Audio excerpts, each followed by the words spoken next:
Prenons un autre exemple, celui du Sénégal.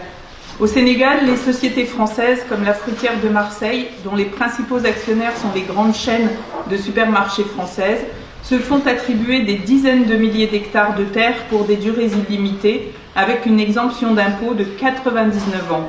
Elles produisent des fruits et des légumes dont 98% sont exportés vers l'Europe.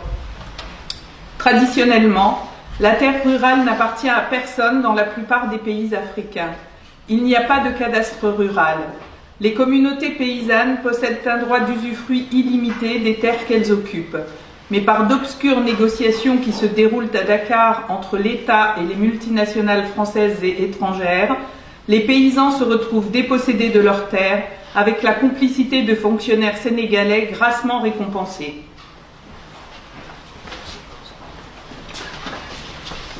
Une des techniques utilisées par les oligopoles, le mot olive venant du grec et voulant dire tout petit nombre, pour ruiner un grand nombre de pays à leur profit, c'est aussi le dumping, c'est-à-dire une baisse artificielle et temporaire des prix qui permet d'éliminer les concurrents locaux et ensuite de fixer les prix alimentaires à la hausse. Tout ceci avec l'aide de fortes subventions de la part de l'Union européenne à nos industriels de l'agroalimentaire. Au Cameroun, par exemple, ils ont ruiné la production de poulets autochtones avec des importations massives de poulets étrangers bon marché. Et dès que les éleveurs de poules et producteurs d'œufs ont été ruinés, ils ont augmenté leurs prix. Non seulement les puissants accaparent la terre des millions de paysans et les condamnent ainsi à la famine ou à l'exode, mais en plus ils provoquent des famines en spéculant sur les matières premières de ce pays, comme le riz, le maïs ou l'huile. Ces groupes fixent le prix des aliments par le biais de leurs traders dans les bourses des matières premières agricoles. Ils décident ainsi chaque jour qui va mourir et qui va vivre, en invoquant les lois naturelles du marché, comme si c'était des lois de la nature. La planète croule sous les richesses. La production alimentaire n'est pas déficiente, mais des millions d'êtres humains sont acculés à la mort ou à l'émigration par la loi du profit maximum pour quelques-uns. Gandhi disait déjà « Le monde a assez pour satisfaire les besoins de tous, mais pas assez pour satisfaire la cupidité de tous ».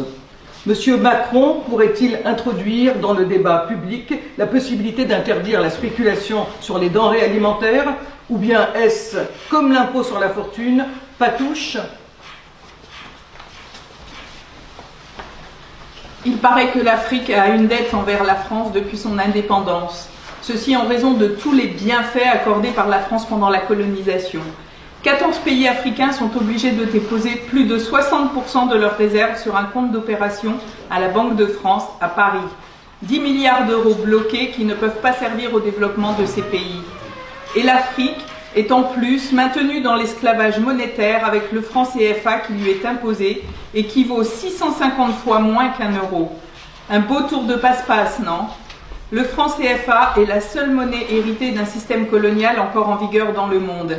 Les billets sont d'ailleurs imprimés dans 2 usines françaises.